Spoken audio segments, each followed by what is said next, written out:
Very very good morning to all of you. Quant Twitter YouTube channel पर आप सभी का हार्दिक स्वागत है।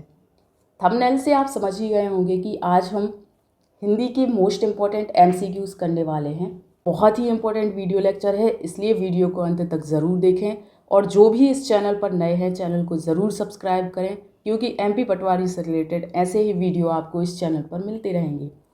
तो चलिए आज की क्लास स्टार्ट करते हैं। पहला प्रश्न है, व्यंजन गुच्छ वाला शब्द है।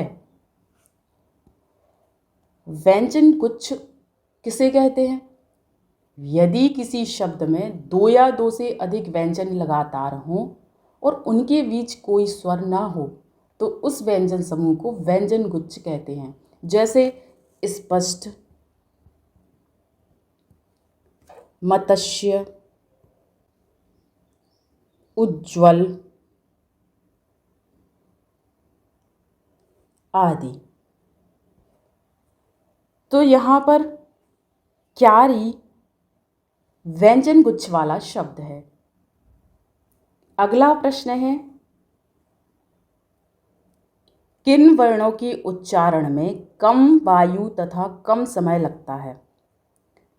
ऐसे वर्ण जिनके उच्चारण में कम वायु तथा कम समय लगता है उन्हें अल्प प्राण कहते हैं। प्रत्येक वर्ग का पहला, तीसरा और पांचवा वर्ण अल्प प्राण कहलाता है। जैसे का वर्ग है तो का वर्ग में पहला वर्ण है का, दूसरा है खा, तीसरा है गा, घा और इंगा। तो यहाँ पर पहला, तीसरा और पांचवा ये वर्ण अल्प प्राण कहलाते हैं। और साथ ही साथ अंतःस्थ व्यंजन या, रा, ला, वा ये सभी भी अल्प प्राण कहलाते हैं। अगला प्रश्न है, शुद्ध शब्द है। यहाँ पर कांच शुद्ध शब्द है। अगला प्रश्न है, दो स्वरों की मेल से होने वाले विकार को रिक्त स्थान कहते हैं। दो स्वरों के मेल से होने वाले विकार को स्वर संधि कहते हैं। जैसे महाधन आत्मा,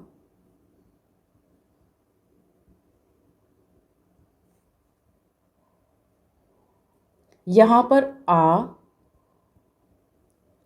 और आ दोनों स्वर मिलने से क्या बना है? आ, जिससे क्या बन जाता है? महात्मा। स्वर संधि 5 प्रकार की होती है। पहला है दीर्घ, दूसरा है गुण, तीसरा है वृद्धि, चौथा है यण और पांचवा है अयादि संधि। तो यहाँ सही उत्तर है स्वर संधि। अगला प्रश्न है, चंद्र का पर्यायवाची निम्न में से कौन सा है? इंदु, कुमुद, बांधव, विधु, मयंक, शशि, हिमांशु और सुधाकर ये सभी चंद्र के पर्यायवाची शब्द हैं। इसलिए हिमांशु यहाँ सही उत्तर है।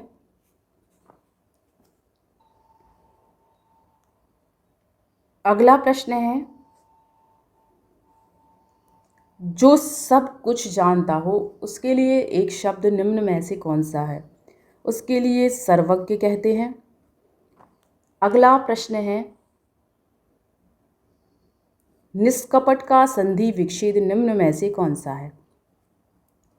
निष्कपट का संधि विच्छेद है निह धन कपट। विसर्ग के पहले यदि ई, उ, ई, उ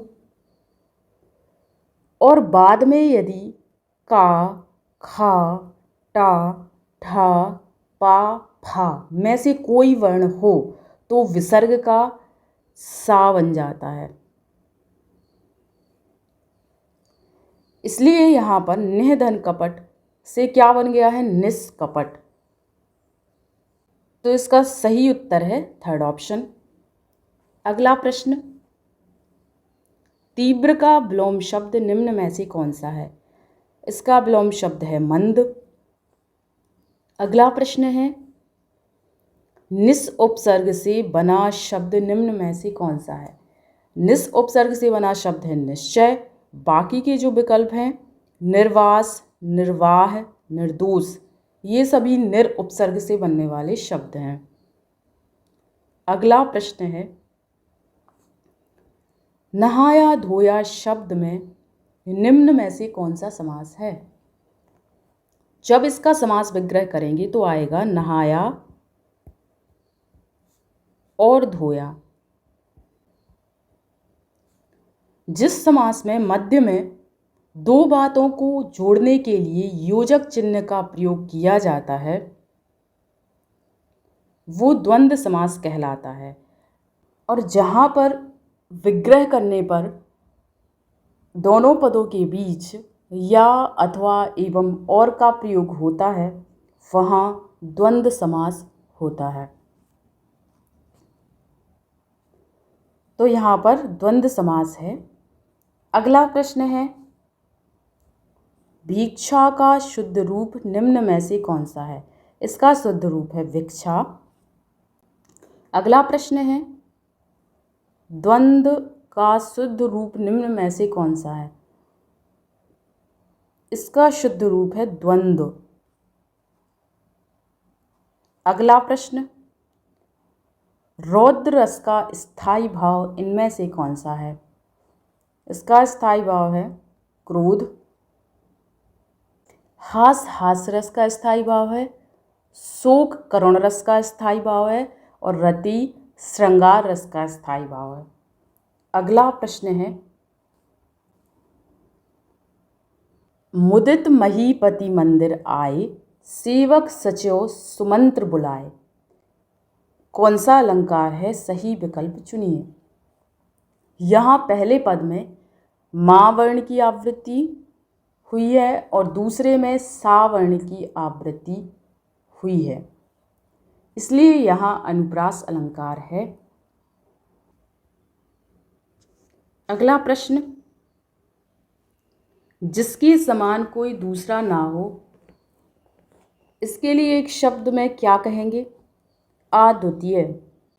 अगला प्रश्न है, एक से अधिक उपसर्गों वाला सही शब्द है। यहाँ पर उपाध्यक्ष शब्द में उप तथा अधि दो उपसर्गों का प्रयोग हुआ है। यहाँ पर होगा उप धन अधि धन अक्ष, जिससे क्या बन जाएगा? उपाध्यक्ष। अगला प्रश्न है, 9 2 11 होना ये किस प्रकार का वाक्यांश है? ये मुहावरा है। जब कोई वाक्यांश सामान्य अर्थ को छोड़कर किसी विशेष अर्थ की प्रतीति कराए मुहावरा कहलाता है। अगला प्रश्न है, गिरिधर का समास विग्रह बताइए। गिरि को धारण करने वाला अर्थात कृष्ण। जिस समास में विग्रह करने पर किसी अन्य पद अथवा प्रधान शब्द का निर्माण होता है वह समास बहुव्रीहि समास कहलाता है। इसलिए इसका सही उत्तर क्या है? गिरि को धारण करने वाला। अगर आपको वीडियो लेक्चर पसंद आया हो तो लाइक करिएगा और शेयर करिएगा।